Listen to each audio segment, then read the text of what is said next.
नाजरीन, Donald Trump के president बनने के बाद से मुख्तलिफ चीज़ें के ऊपर वो एग्जीक्यूटिव ऑर्डर्स करने लग गए हैं और वो वादे जिनके बारे में उन्होंने बात की थी, वो वादे जिनके बारे में ये कहा जा रहा था कि इंतहाई कंट्रोवर्शियल चीज़ें हैं जो कि गालिबन वो पावर में आने के बाद नहीं कर पाएंगे, उनके हवाले से एग्जीक्यूटिव ऑर्डर साइन करने लग गए हैं। और जिसके अंदर से मेक्सिको के वॉल के बारे में भी वो कह रहे हैं कि जी मेक्सिको और यूएस के अंदर हम वॉल बना कर रहेंगे। इसी हवाले से वीज़ाज की कैंसिलेशन की बात, 7 ममालिक के वीज़ा सस्पेंड करने की बात की गई है ट्रंप साहब की जानिब से।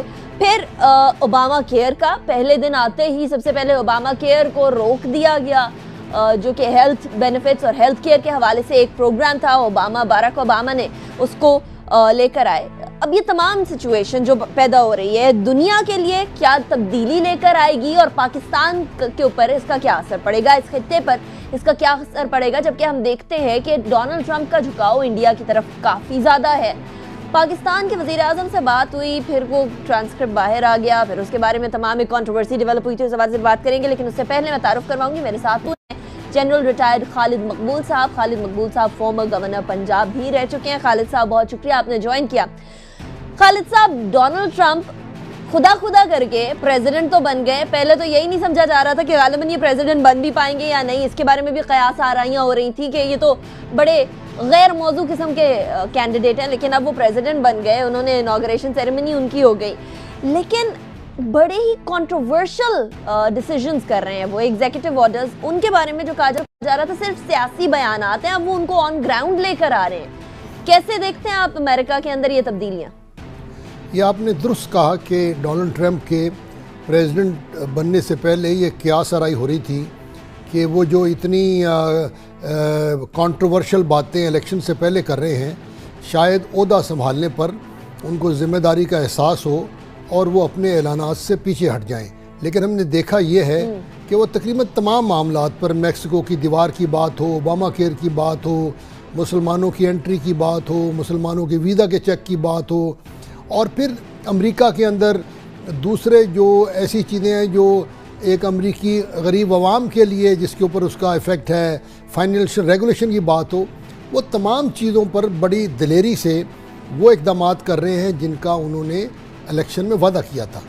अच्छा, कई लोग कहते हैं कि ये उनकी ज़ाती राय है, अभी तक तो उनकी कैबिनेट ने भी उनको मशवरा नहीं दिया, लेकिन कई लोग ये कहते हैं कि आप इसको इतनी सादगी से ना देखें।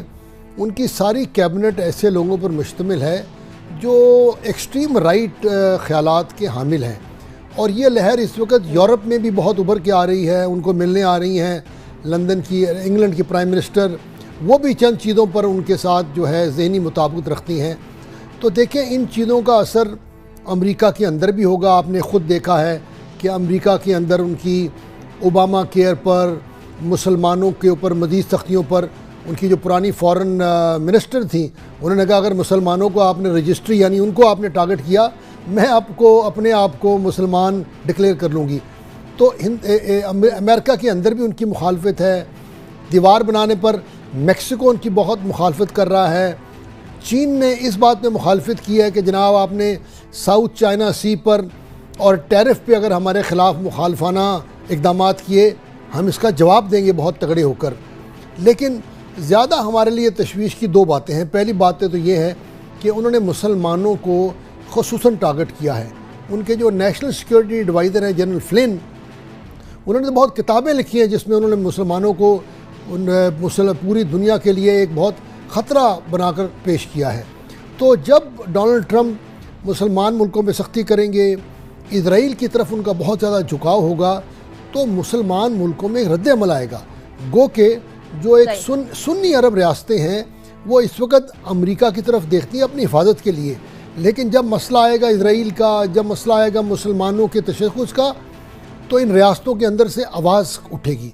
यही हाल पाकिस्तान में भी होगा। पाकिस्तान की आवाम बिल्कुल नहीं चाहेंगे कि फ़लस्तीनियों पर जुल्म हो, और अगर इस सारे खेल में अमेरिका और हिंदुस्तान मिलकर ये जिसे रेडिकल इस्लाम के ख़िलाफ़ कार्रवाइयों की बात करते हैं, उसका सहारा लेकर पाकिस्तान पर दबाव डालते हैं, कल को अफ़गानिस्तान के ऊपर हमारे ऊपर मज़ीद इल्ज़ामात लगते हैं कि जनाब आप तो वहाँ हक़ानियों की सपोर्ट कर रहे हैं, हिंदुस्तान अमेरिका के साथ मिलकर हम पे इल्ज़ाम लगाने में कामयाब होता है कि जनाब ये जो चंद एक तंजीमें हैं उनको आप सपोर्ट कर रहे हैं, तो पाकिस्तान पर दबाव पड़ सकता है।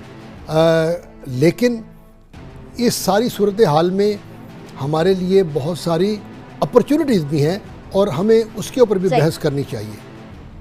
अच्छा खालिद साहब, अपॉर्चुनिटीज की बात तो करेंगे, लेकिन ये जो चैलेंजेस हैं इसके अंदर हम लोगों को ये चीज़ भी नहीं भूलना होगी कि ट्रंप साहब का अपना कारोबार है। अभी तो ये कहा जा रहा है कि बहुत सारे कॉन्फ्लिक्ट्स ऑफ इंटरेस्ट उनके तकरीबन 100 से ज़ायद तो वो खुद खिलाफ वर्जियाँ कर रहे होंगे कॉन्फ्लिक्ट ऑफ इंटरेस्ट के हवाले से या अपनी बिजनेस होने के हवाले से।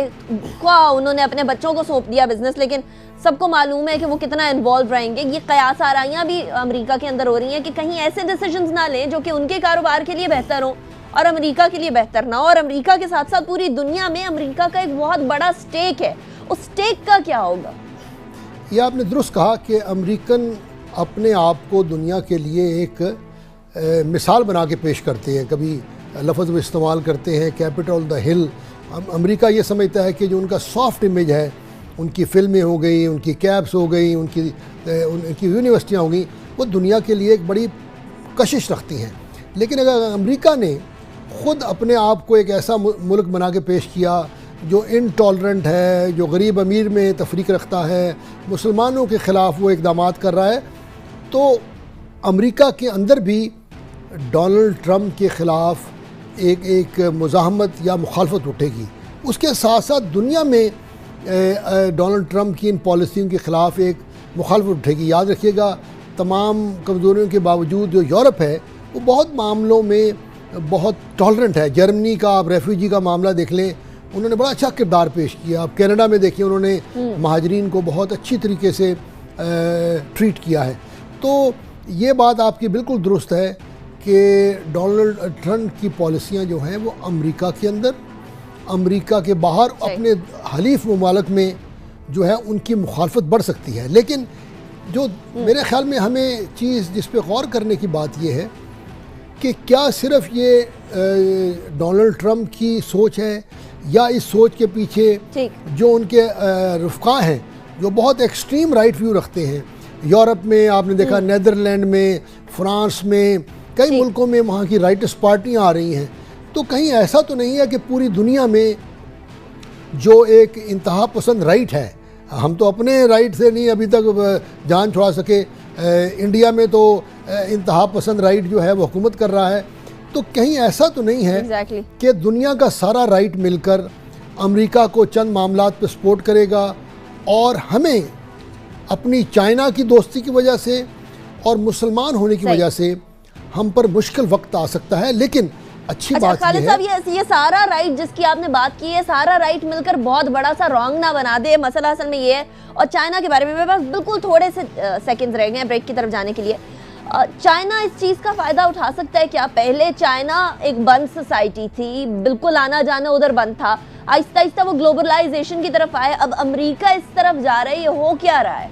देखिए, आपने बड़ा अच्छा कहा है कि क्या चाइना इसका फ़ायदा उठा रहा है। मैंने बहुत इस बारे में पढ़ा है और अब दुनिया ये कह रही है कि जनाब जैसे अमेरिका अपनी सरहदों के अंदर पीछे जाएगा, प्रोटेक्शनिज्म की तरफ जाएगा, चाइना एक लिबरल ट्रेड पॉलिसी लेके आ रहा है और चाइना के पास पैसा है। कल चाइना फ़िलिपीन को, कंबोडिया को, बल्कि यूरोपियन यूनियन के मुल्कों को इन्वेस्टमेंट के लिए पैसा देगा।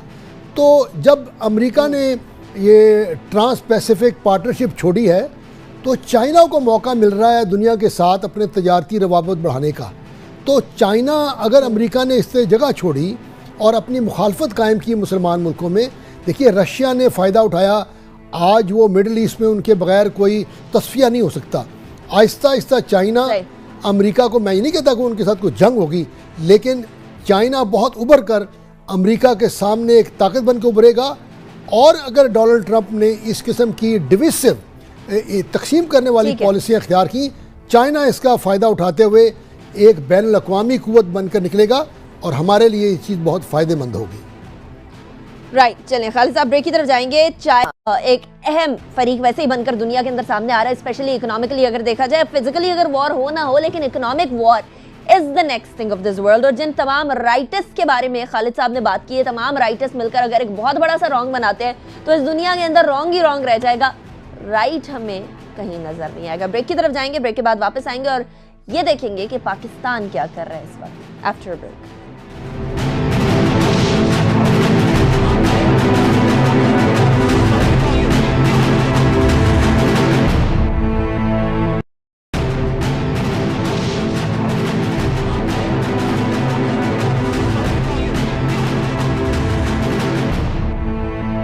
Welcome back after the break पे जाने से पहले पाकिस्तान के किरदार के हवाले से बात की तो नाजरीन, ये दुनिया के अंदर जो तब्दीलियां आ रही हैं, जो तब्दीलियां बड़ी सामने एविडेंट होते हुए लग रही हैं और बड़ी तेजी से रोनुमा हो रही हैं, इस हवाले से पाकिस्तान का क्या किरदार होगा। डेफिनेटली एक मेजर प्लेयर है वॉर अगेंस्ट टेररिज्म के अंदर पाकिस्तान। इस खत्ते के अमन व अमान के लिए इंतहाई अहमियत का हामिल और आने वाले वक्तों के अंदर दुनिया की तेजी से डेवलपिंग इकोनॉमीज के अंदर भी पाकिस्तान एक है। तो खालिद साहब, डोनाल्ड ट्रंप तो जो कर रहे हैं वो कर रहे हैं, वो अपने मुल्क के लिए बेहतर करें, ठीक है, लेकिन जब तक पाकिस्तान अपने मुल्क के लिए बेहतर करता रहे तो डोनाल्ड ट्रंप की तमाम पॉलिसी से हमें तो कोई डायरेक्ट फर्क नहीं पड़ना चाहिए अनटिल अनलेस हमारे मुल्क में इसके काउंटर ना हो रहा हो। क्या आपको लगता है पॉलिसी मेकिंग वाइज हमारे यहाँ काउंटर किया जा रहा है इन तमाम चीज़ों को जो ट्रंप साहब की पॉलिसीज? देखिए, आपने बिल्कुल दुरुस्त कहा कि हर मुल्क अपने मफादात की जंग लड़ता है और पाकिस्तान भी अपने मफादात को हर सूरत में सर फहरिस्त रखेगा। लेकिन अमेरिका के इस खित्ते में कुछ मफादात हैं। पहले मैंने जिक्र किया कि अगर दुनिया यूँ तकसीम होती है और दुनिया में डोनाल्ड ट्रंप की पॉलिसियों के ख़िलाफ़ मुखालफत बढ़ती है तो अमेरिका इंडिया के ऊपर बहुत इन्हिसार करेगा। आपने देखा जो कल परसों नरेंद्र मोदी के साथ डोनाल्ड ट्रंप की बात हुई है, उसमें उन्होंने इंडिया को बहुत वक़्त दी है।